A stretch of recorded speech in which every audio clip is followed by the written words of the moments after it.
Uma produção WGBH de Boston associada a Harvard University. Qual a coisa certa a fazer?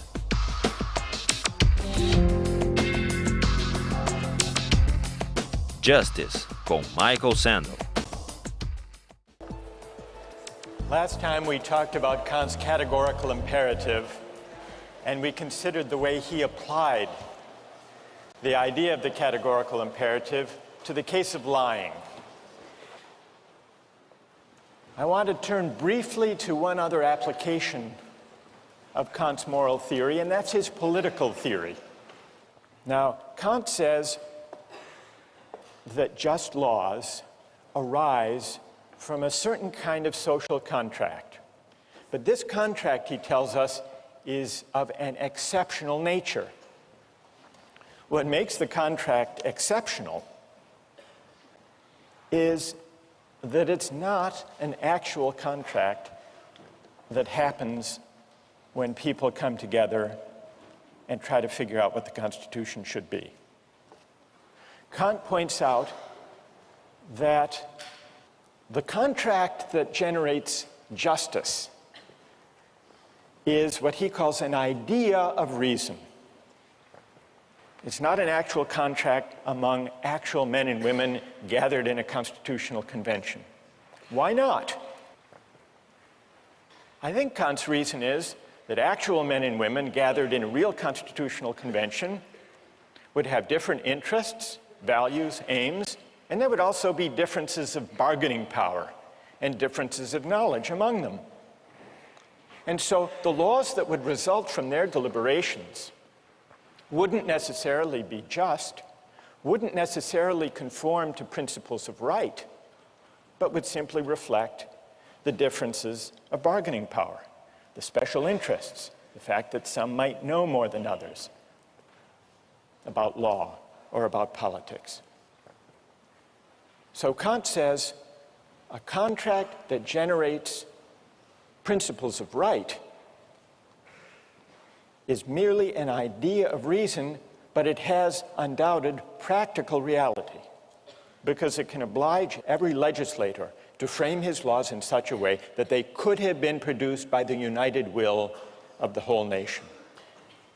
So Kant is a contractarian, but he doesn't trace the origin or the rightness of law to any actual social contract. This gives rise to an obvious question. What is the moral force of a hypothetical contract, a contract that never happened? That's the question we take up today. But in order to investigate it, we need to turn to a modern philosopher, John Rawls, who worked out in his book, A Theory of Justice, in great detail, an account of a hypothetical agreement as the basis for justice. Rawls's theory of justice, in broad outline, is parallel to Kant's in two important respects. Like Kant, Rawls was a critic of utilitarianism.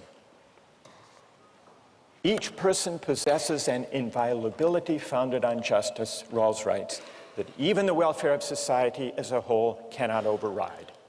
The rights secured by justice are not subject to political bargaining or to the calculus of social interests. The second respect in which Rawls's theory follows Kant's is on the idea that principles of justice, properly understood, can be derived from a hypothetical social contract, not an actual one. And Rawls works this out in fascinating detail with the device of what he calls the veil of ignorance.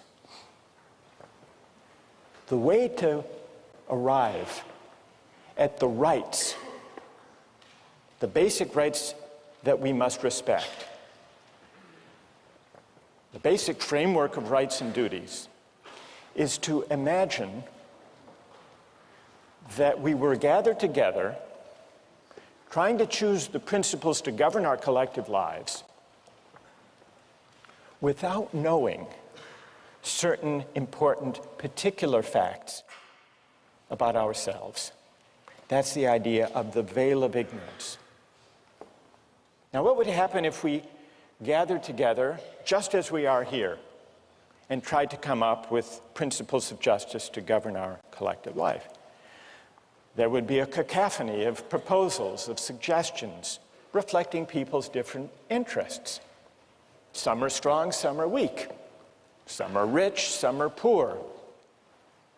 So Rawls says, imagine instead that we are gathered in an original position of equality. And what assures the equality is the veil of ignorance. Imagine that we are all behind a veil of ignorance which temporarily abstracts from or brackets, hides from us who in particular we are. Our race, our class, our place in society, our strengths, our weaknesses, whether we're healthy or unhealthy. Then, and only then, Rawls says, the principles we would agree to would be principles of justice. That's how the hypothetical contract works. What is the moral force of this kind of hypothetical agreement? Is it stronger or weaker than a real agreement, an actual social contract?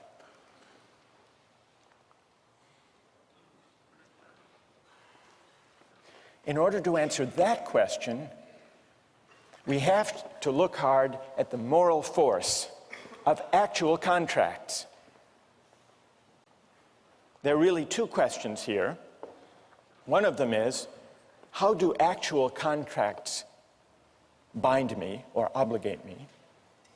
Question number one. And question number two, how do actual, real-life contracts justify the terms that they produce? If you think about it, this is in line with Rawls and Kant, the answer to the second question, how do actual contracts justify the terms that they produce? The answer is they don't. At least not on their own. Actual contracts are not self-sufficient moral instruments. Of any actual contract or agreement, it can always be asked, is it fair what they agreed to? The fact of the agreement never guarantees the fairness of the agreement. And we know this by looking at our own constitutional convention. It produced a constitution that permitted slavery to persist. It was agreed to, it was an actual contract, but that doesn't establish that the laws agreed to, all of them, were just. Well, then what is the moral force of actual contracts? To the extent that they bind us, they obligate in two ways. Suppose, maybe here it would help to take an example.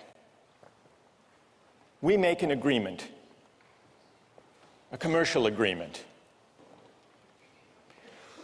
I promise to pay you $100 if you will go harvest and bring to me 100 lobsters.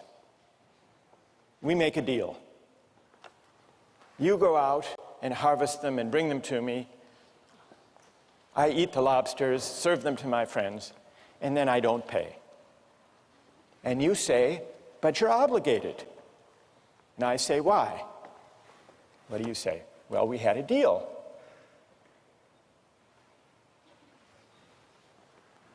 And you benefited. You ate all those lobsters. Well, that's a pretty strong argument. It's an argument that depends, though, on the fact that I benefited from your labor. So contracts sometimes bind us insofar as they are instruments of mutual benefit. I ate the lobsters, I owe you the $100 for having gathered them. But suppose, now take a second case, we make this deal, I'll pay you $100 for 100 lobsters, and 2 minutes later, before you've gone to any work, I call you back and say, I've changed my mind. Now, there's no benefit, there's no work on your part, so there's no element of reciprocal exchange. What about in that case? Do I still owe you? Merely in virtue of the fact that we had an agreement? Who says, those of you who say, yes, I still owe you? Why? Okay, stand up. Why do I owe you? I call you back. After 2 minutes, you haven't done any work. I think I spent the time and effort in drafting this contract with you, and also have emotional expectation that I'll go through the work. So you took time to draft the contract, but we did it very quickly. We just chatted on the phone. That wouldn't be a formal form of contract, though. Well, I faxed it to you. It only took a minute.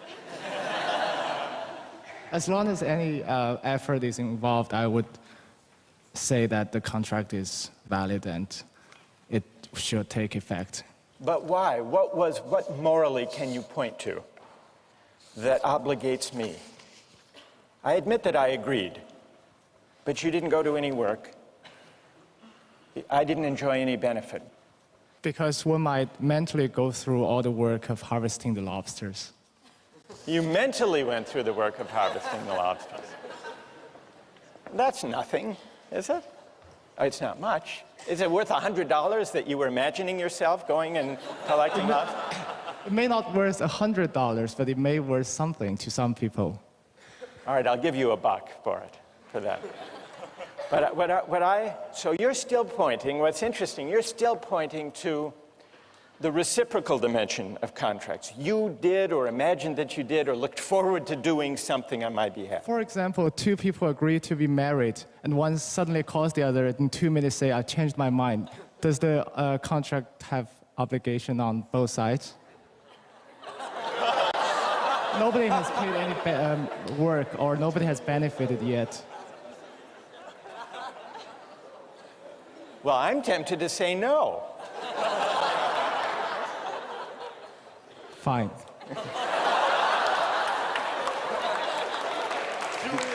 All right. What's your name? Julian. Thank you, Julian. All right. That was good. Now, is there anyone who agrees with Julian that I still owe the money? For any other reason now, go ahead, stand up. I think if you back out, it sort of cheapens the institution of contracts. Good, but why? Why does it? Well, I think this is kind of Kantian, but there's a certain intrinsic value in being able to make contracts and having, knowing that people will expect that you'll go through with that. Good, it would cheapen the whole idea of contracts, which has to do with taking an obligation on myself. Is that the idea? Yeah, I think so. What's your name? Adam. So Adam points instead not to any reciprocal benefit or mutual exchange, but to the mere fact of the agreement itself. We see here there are really two different ways in which actual contracts generate obligations. One has to do with the act of consent as a voluntary act. And it points, Adam said this was a Kantian idea, and I think he's right, because it points to the ideal of autonomy. When I make a contract, the obligation is one that is self-imposed. And that carries a certain moral weight, independent of other considerations. And then there's a second element of the moral force of contract arguments, which has to do with the sense in which actual contracts are instruments of mutual benefit, and this points toward the ideal of reciprocity. That obligation can arise, I can have an obligation to you, insofar as you do something for me. Now, we're investigating the moral force and also the moral limits of actual contracts. And here I would like to advance an argument about the moral limits of actual contracts. Now that we know what moral ingredients do the work when people come together and say, I will do this if you do that. I would like to argue first that the fact that two people agree to some exchange does not mean that the terms of their agreement are fair. When my two sons were young, they collected baseball cards and traded them. And there is a 2-year age difference between them, and so I had to institute a rule about the trades that no trade was complete until I had approved it.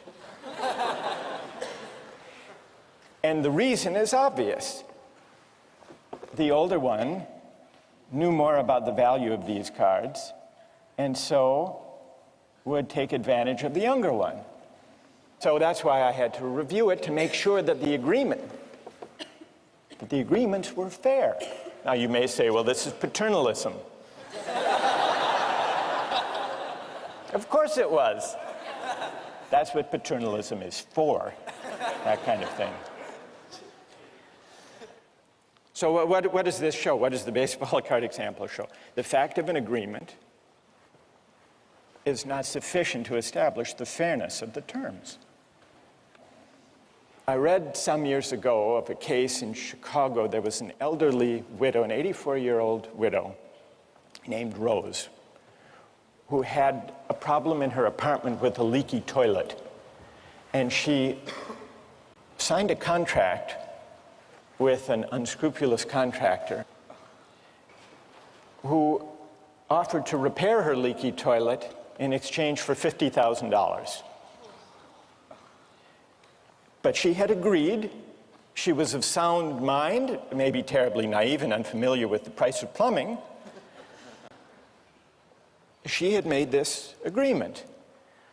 Luckily, it was discovered. She went to the bank and asked to withdraw $25,000. And the teller said, what do you need all of that money for? And she said, well, I have a leaky toilet. And the teller called authorities, and they discovered this unscrupulous contractor. Now, I suspect that even the most ardent contractarians in the room will agree that the fact of this woman's agreement is not a sufficient condition of the agreement being fair. Is there anyone who will dispute that? No one. Am I missing anyone? Alex, where are you? Where are you? So maybe there's no dispute then to my first claim that an actual agreement is not necessary to it's not a sufficient condition of there being an obligation. I want to now make a stronger, maybe more controversial claim about the moral limits of actual contracts, that a contract or an act of consent is not only not sufficient, but it's not even a necessary condition of there being an obligation. And the idea here is that if there is reciprocity, if there is an exchange, then a receipt of benefits, there can be an obligation even without an act of consent. One great example of this involves the 18th century philosopher, the Scottish moral philosopher David Hume. When he was young, Hume wrote a book arguing against Locke's idea of an original social contract. Hume heaped scorn on this contractarian idea. He said it was a philosophical fiction, one of the most mysterious and incomprehensible operations that can possibly be imagined, this idea of the social contract. Many years later, when he was 62 years old, Hume had an experience that put to the test his rejection of consent as the basis of obligation. Hume had a house in Edinburgh. He rented it to his friend, James Boswell, who in turn sublet it to a subtenant. The subtenant decided that the house needed some repairs and a paint job. He hired a contractor to do the work. The painter did the work and sent the bill to Hume. Hume refused to pay on the grounds that he hadn't consented. He hadn't hired the painter. The case went to court.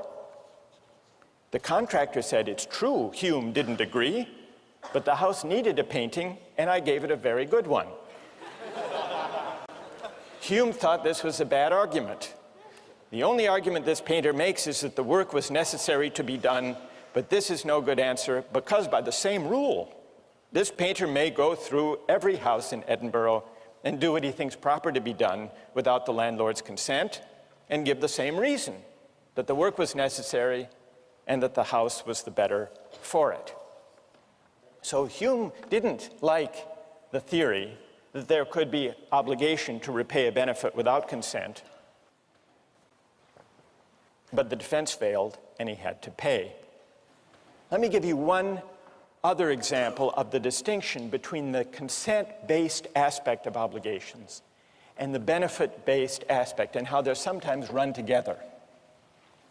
This is based on a personal experience. Some years ago, I was driving across the country with some friends, and we found ourselves in the middle of nowhere in Hammond, Indiana. We stopped at a rest stop and got out of the car, and when we came back, our car wouldn't start. None of us knew much about cars. We didn't really know what to do until we noticed that in the parking lot, driving up next to us, was a van, and on the side it said Sam's Mobile Repair Van. And out of the van came a man, presumably Sam, and he came up to us and he said, "Can I help you? Here's how I work. I work by the hour for $50 an hour. If I fix your car in 5 minutes, you owe me the $50. And if I work on your car for an hour and can't fix it, you'll still owe me the $50. So I said, "Well, what is the likelihood that you'll be able to fix the car?" And he didn't answer, but he did start poking around under the steering column. Short time passed. He emerged from under the steering column and said, "There's nothing wrong with the ignition system, but you still have 45 minutes left. Should I look under the hood?" I said, "Wait a minute. I haven't hired you. We haven't made any agreement." And then he became very angry, and he said, "Do you mean to say that if I had fixed your car while I was working under the steering column, that you wouldn't have paid me?" And I said, "That's a different question."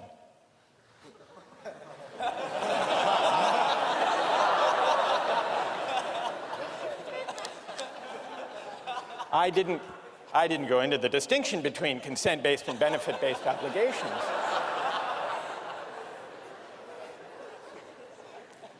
But I think he had the intuition that if he had fixed it while he was poking around, that I would have owed him the $50. I shared that intuition. I would have. But he inferred from that, this was the fallacy in the reasoning that I think lay behind his anger, he inferred from that fact that therefore, implicitly, we had an agreement.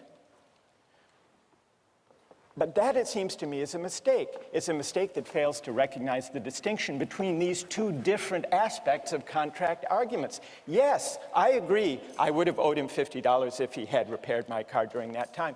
Not because we had made any agreement, we hadn't.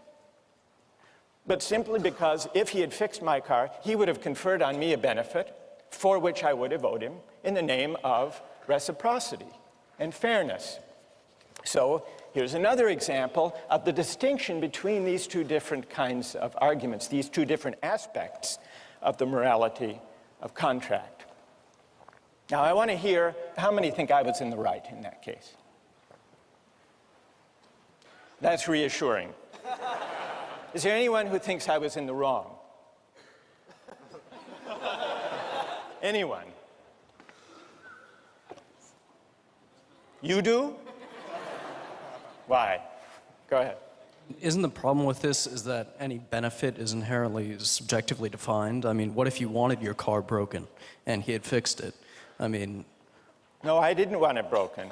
Yeah, in this case. I mean... Who would? Who would? I don't know, someone. I mean, what if Hume, you know, what if the painter had painted his house blue, but he hated the color blue? I mean...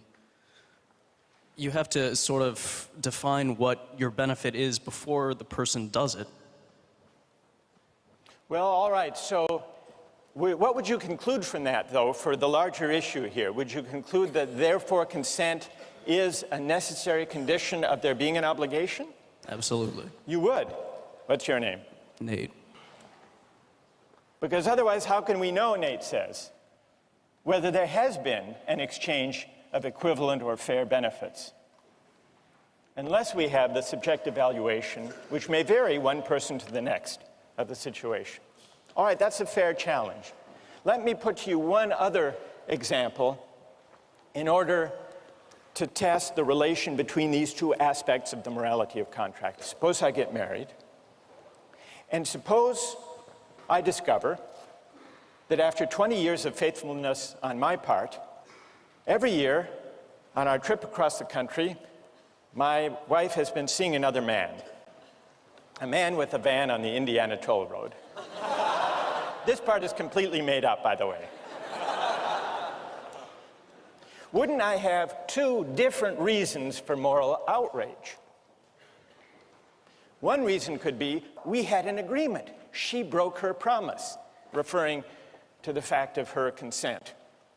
But I would also have a second ground for moral outrage, having nothing to do with the contract as such.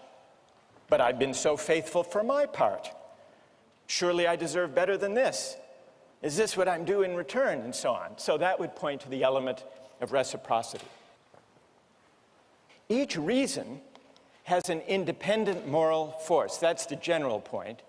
And you can see this if you imagine a slight variation on the marriage case. Suppose we hadn't been married for 20 years. Suppose we were just married and that the betrayal occurred on the way to our honeymoon in Hammond, Indiana. After the contract has been made, but before there is any history of performance on my part. Performance of the contract, I mean.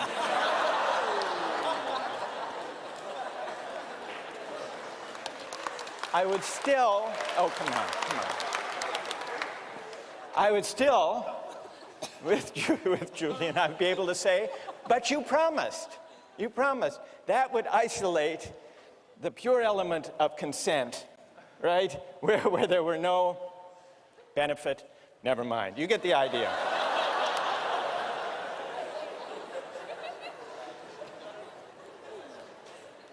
Here's the main idea.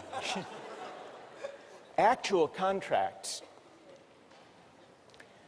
have their moral force in virtue of two distinguishable ideals, autonomy and reciprocity. But in real life, every actual contract may fall short, may fail to realize the ideals that give contracts their moral force in the first place. The ideal of autonomy may not be realized because there may be a difference in the bargaining power of the parties. The ideal of reciprocity may not be realized because there may be a difference of knowledge between the parties. And so they may misidentify what really counts as having equivalent value. Now, suppose you were to imagine a contract where the ideals of autonomy and of reciprocity were not subject to contingency, but were guaranteed to be realized. What kind of contract would that have to be? Imagine a contract among parties who were equal in power and knowledge rather than unequal, who were identically situated rather than differently situated.